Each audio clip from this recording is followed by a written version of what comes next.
विनया देशपांडे, आता माझे भाऊ शेखर देशपांडे, विश्वास देशपांडे, दोघं कार्यकर्ते, भासे, शेखर, स्वीकार, ओंकार.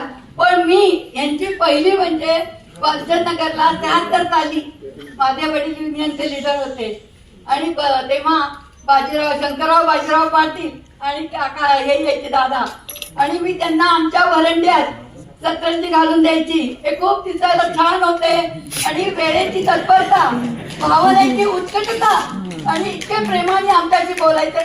ते आले बारामतीतून की त्यांच्या आम्ही मागे जायचो, चला चला दादा आले दादा आले, त्यांच्या नावाने आम्ही हाक मारायचो नाही, किंवा आमची पद्धत नव्हती तेव्हा वालचंदनगरची.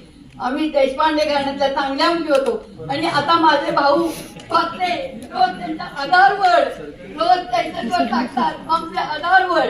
आज मी मला बोलवणं आलं आमच्या बँकेतर्फे, म्हणून मला तुम्ही भेटलात.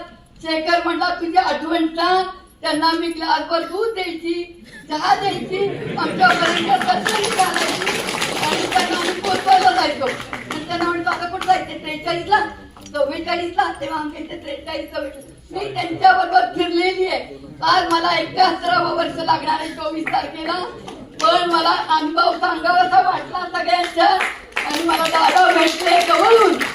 माझे भाऊ भाचे सगळे आहेत, पण मी जशी नारायणपेठ झाले लग्न होऊन 78 साली, तरी मी जाऊन भेटायची हे करायची.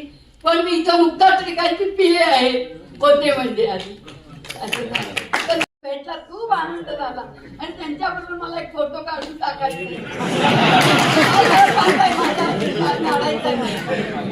नंतर काढा काय हो, एक फोटो काढायची.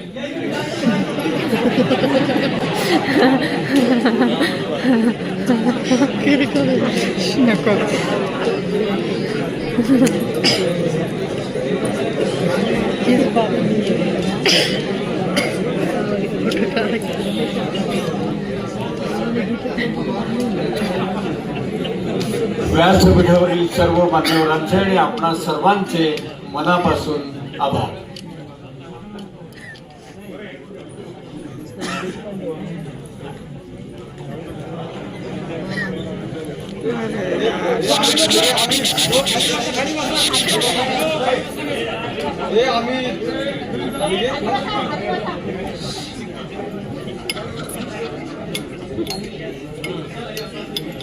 सर्वांचे मनापासून आभार. शरदरावजींना पुढचा कार्यक्रम लगेच